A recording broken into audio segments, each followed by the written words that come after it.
Hi hello welcome to 24/7 news TV. Big boss హౌస్లో రెండో వారం నామినేషన్స్ గట్టిగానే జరిగాయి. కిరాక్ సీతకి ప్రేరణకి ఇద్దరికి గట్టిగానే పడింది. అలాగే గేమ్లో ప్లాన్ లేదని సోనియా కూడా సీతపై విరుచుకుపడింది. విష్ణుప్రియ ఇంకా సోనియా మధ్య మళ్ళీ అదే ఇష్యూ తెరపైకి వచ్చింది. అసలు ఇందులో మిస్టేక్స్ ఏంటి అనేది తెలుసుకోవడానికి ఈరోజు మనతో పాటు బిగ్ బాస్ అనలిస్ట్ పరిటాల మూర్తి గారు మనతో ఉన్నారు. ఆయన్ని అడిగి మరిన్ని విషయాలు తెలుసుకుందాం. నమస్తే సార్. నమస్తే. సో ఫస్ట్ చెప్పండి, రెండో వారం నామినేషన్స్ ఎలా అనిపించాయి? సెకండ్ వీక్ అయితే చాలా స్లోగా అంటే చప్పగానే ఉన్నాయి. యాక్చువల్గా ఏంటంటే వాళ్ళు ఇంకా గేమ్లోకి ఇన్వాల్వ్మెంట్ లేదు కొంతమందిది. ఆ ఇన్వాల్వ్మెంట్ లేక ఏంటంటే అక్కడక్కడ తిరుగుతుంది. అక్కడక్కడక్కడే తిరగడం వల్ల ఆ పాయింట్స్ కూడా ఏంటంటే కొన్ని వాళ్ళు ఎగ్జిక్యూట్ చేయలేకపోతున్నారు. అంటే ఇప్పుడు ఎగ్జాంపుల్ చెప్తా, ఆదిత్య ఓం ఉన్నాడు, శేఖర్ భాష దొరుకుతున్నాడు, లేదా అభయ్ నవీన్ దొరుకుతున్నాడు, లేదంటే అక్కడక్కడే ఉంది. ఎప్పుడైతే ఎంటర్ ద పాయింట్లోకి వస్తారు అంటే ఇప్పుడు మనం ఇప్పుడు చూసినట్లయితే ఎగ్జాంపుల్ చెప్తా, ఆదిత్య ఓం చూడండి అక్కడక్కడక్కడే తిరుగుతున్నాడు, శేఖర్ భాష దొరుకుతున్నాడు, లేదంటే అభయ్ నవీన్ దొరుకుతున్నాడు, లేదంటే మహా అంటే నబీల్ వరకు రాగలుగుతున్నాడు. కానీ సో వేరెవర్ యాక్షన్ ఎక్కడైతే ఉందో అంటే సినారియోస్, ఇప్పుడు విష్ణుప్రియ అండ్ సోనియా మధ్యలో ఒక ఇష్యూ జరిగింది. అడల్టరేటివ్ కామెడీ అంది ఆమె, ఈమె డిపెండ్ చేసుకుంటుంది వాళ్ళిద్దరు. ఇక్కడ ఎలా అయిపోయిందంటే అది వాళ్ళిద్దరు పర్సనల్ ఇష్యూ కదా, సో మధ్యలో మనం ఎందుకు దూరు నామినేట్ చేయాలి అనే పాయింట్లోకి వస్తున్నారు. కానీ సోనియా అలాగ లేదు చూడండి. ఇప్పుడు కిరాక్ సీతకి అండ్ ఇంకా ప్రేరణకి ఆర్గ్యుమెంట్ అయింది దేని మీద, డస్ట్బిన్ విషయం. మరి సోనియాకి ఎందుకు కాలింది? సోనియా నామినేట్ చేసింది సీతని. సో నువ్వు ఇంకా మెచ్యూరిటీ లెవెల్ లేదు, నువ్వు ఇంకా ఎదగట్లేదు, ఆ గేమ్లోకి రావట్లేదు, ఒక క్లారిటీ లేదు, నీకు ఏ ఇష్యూలో గొడవ చేయాలో ఏ ఇష్యూలో చేయకూడదు ఆ అమ్మాయి ఆల్రెడీ చెప్పింది, అది అంత పెద్ద ఇష్యూ కాదు అంటే ఆ ఇష్యూలోకి ఈ అమ్మాయి రాగలిగింది. బట్ ఆదిత్య ఓం కానీ, శేఖర్ భాష కానీ, వేరే వాళ్ళు కానీ, మన మణికంఠ కానీ, ఈవెన్ వేరే వాళ్ళు పృథ్వీ కానీ, ఇట్లా కొంతమంది అక్కడే ఉంటున్నారు, రాలేకపోతున్నారు. పృథ్వీ కొంచెం వచ్చాడు, పృథ్వీ ఓపెన్ అప్ అయ్యాడు. శేఖర్ భాష అయితే అక్కడే ఉన్నాడు వాళ్ళిద్దరి మధ్యలోనే, ఆదిత్య ఓం అలాగే ఉన్నాడు. ఈవెన్ అభయ్ నవీన్ కూడా పెద్దగా ఇన్వాల్వ్మెంట్ అయ్యి వచ్చి చేసింది కూడా ఏం లేదు.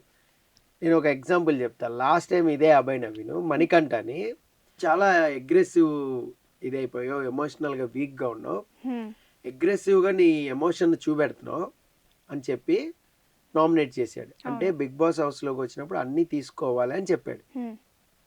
కానీ అదే అభయ్ నవీన్ ఈ అమ్మాయి సోనియా ఏడుస్తుంటే ఎమోషన్ని ప్యాంపరింగ్ చేశాడు.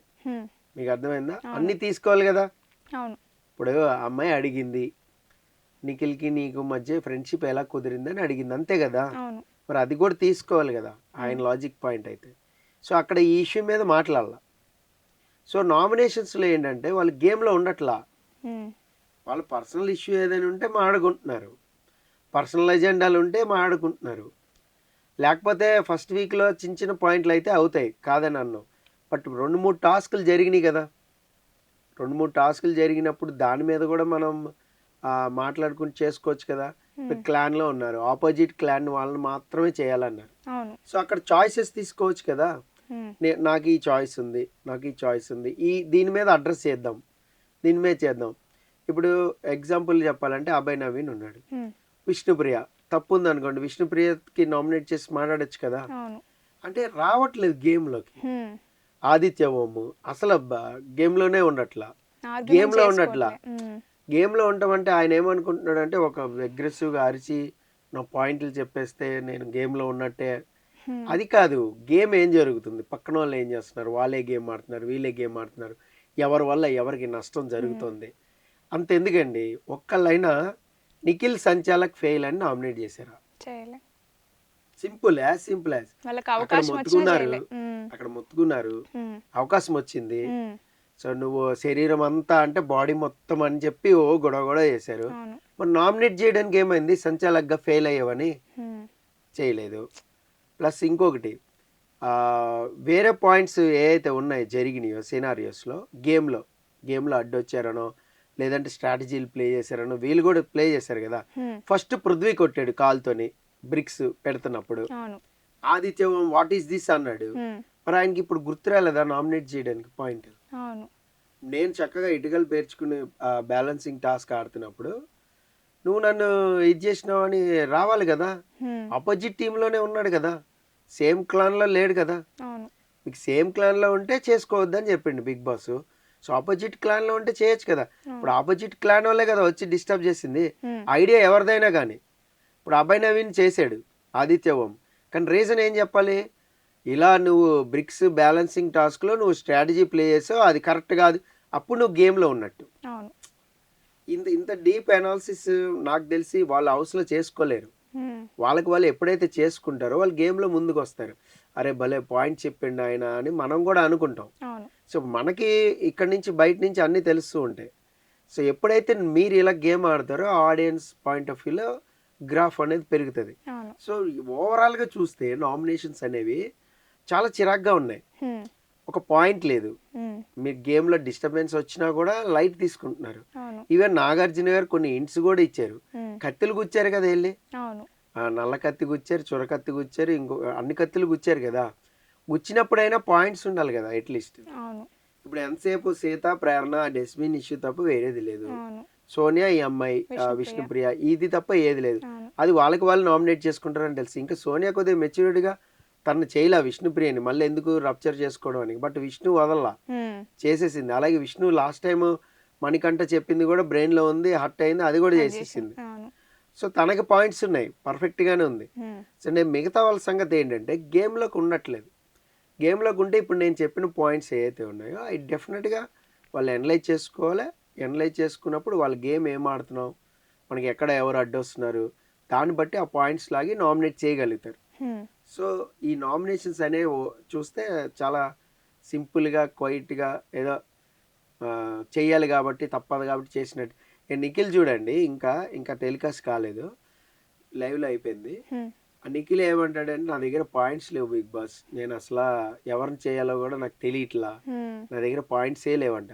నీకు కత్తికొచ్చిన వాళ్ళు ఉన్నారు కదా, ఆపోజిట్ క్లాన్ వాళ్ళు ఉన్నారు కదా, ఆ పాయింట్ ఆయన తీసుకోవచ్చు కదా.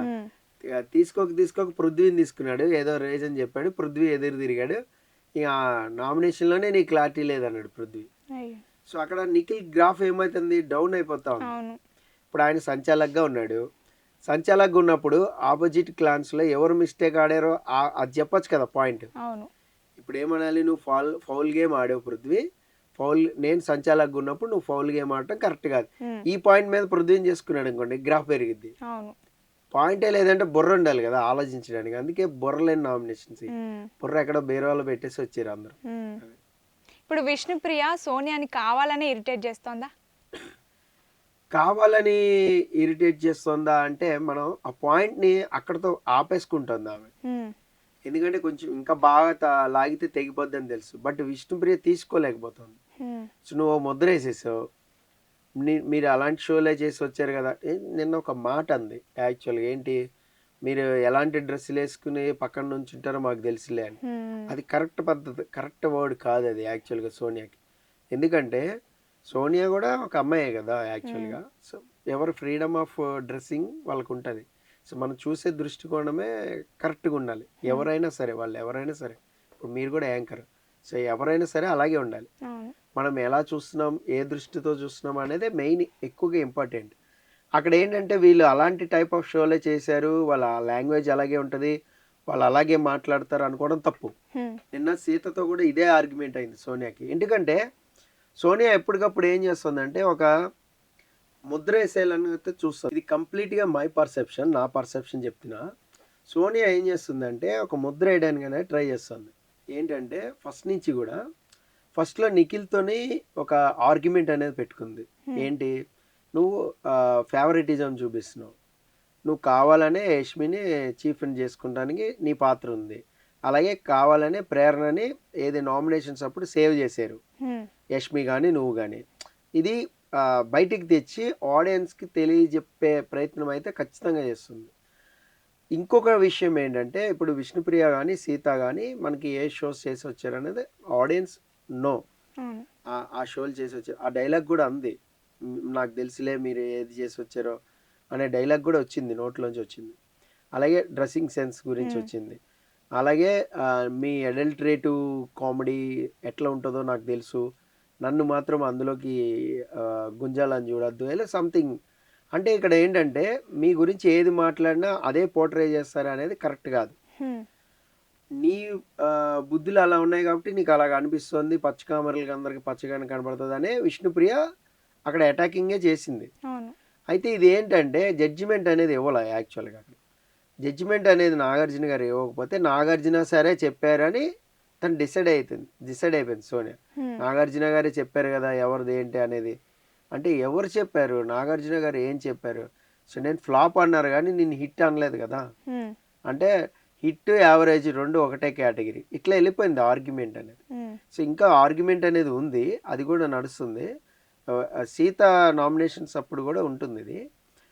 ప్రేరణ నామినేషన్స్ అప్పుడు సీతని చేసింది, ఇంకా ఇంకా ఉంది, టెలికాస్ట్లో ఉంది. ఓకే. సో కావాలని టార్గెట్ చేస్తుందా అని అయితే మనం చెప్పలేము. అయితే ఒక ముద్ర అంటారు కదా, అది వేయడానికి అయితే ట్రై చేస్తారు. ఇట్స్ ఎ గేమ్ ప్లాన్ అది. ఇప్పుడు మీరు ఒక రకంగా మీ పర్సనాలిటీని డిస్క్రైబ్ చేయాలన్నా, లేదంటే మీ క్యారెక్టర్ని డిస్క్రైబ్ చేయాలన్నా, లేదంటే మీరు ఎలాంటి షోలు చేసి వచ్చారనేది నేను డిస్క్రైబ్ చేయాలన్నా కూడా హ్మ్. దీన్ని నేను ఎనలైజ్ చేసుకుంటా, బ్రెయిన్లో ఎనలైజ్ చేసుకుంటూ మీరు ఇలాంటి వాళ్ళు, లేదంటే మీరు మాట్లాడే మాటలు ఇలాంటివి అని చెప్తే అయిపోద్ది. అక్కడ ఏంటి విష్ణుప్రియ గుచ్చి అడిగింది, ఎవరు చెప్పు, హ్మ్. అదర్స్తో మాట్లాడుతున్నాను కదా, బిలాంగ్ టు అదర్స్ అన్నావు కదా, వాళ్ళు ఎవరో చెప్పండి. అది చెప్పట్లా. అవును. సరే నేనేం తప్పు మాట్లాడిన వర్డ్ చెప్పు అంటుంది, హ్మ్. అది చెప్పట్లా. హ్మ్. బట్ నువ్వు అదే అని చెప్తుంది. అవును. అర్థమవుతుంది కదా. హ్మ్. ఇక్కడ వీళ్ళిద్దరు కూడా ఎంత కంట్రోలింగ్గా మాట్లాడారంటే, నేను నామినేషన్స్ చూస్తే నేను కిరాక్ సీత కానీ విష్ణుప్రియ కానీ వాళ్ళు చాలా కంట్రోలింగ్గా, అంటే చాలా స్టెబిలిటీగా మాట్లాడారు. హ్మ్. ఒక్కొక్క మాట ఆచితూచి బ్యాలెన్సింగ్ చేయడం అంటాం. హ్మ్. సో మామూలుగా అయితే ఫ్లోలో చాలా వచ్చేస్తాయి, అవును. వాళ్ళు చేసిన ఇది కానీ అది కానీ పంచులు కానీ అవి కానీ. కౌంటర్లు ఎలా ఉంటాయో తెలుసుగా మనకి, హ్మ్. ఆ కౌంటర్లో ఆటో పంచులు అన్నీ వచ్చేస్తాయి. కానీ అదంతా తగ్గించుకుంటూ చాలా డిప్లొమాటిక్గా మాట్లాడారు. హ్మ్. ఇటు సీత ప్రేరణతో మాట్లాడడం కానీ, ఇటు విష్ణుప్రియ సోనియాని ఇది చేయడం కానీ, అటాక్ చేయడం కానీ చాలా బ్యాలెన్స్గా మాట్లాడారు. అవును. ఇంకా పూర్తిగా మారిపోతే అది వేరే ఉంటుంది కథ. అంటే పూర్తిగా మారిన చంద్రముఖి అంటారు కదా, హ్మ్. అలాగ వచ్చిందంటే మాత్రం అది వేరేలాగా మాట్లాడి ఉండేదేమో విష్ణుప్రియ. హ్మ్. బట్ బ్యాలెన్స్గా అయితే మాట్లాడింది.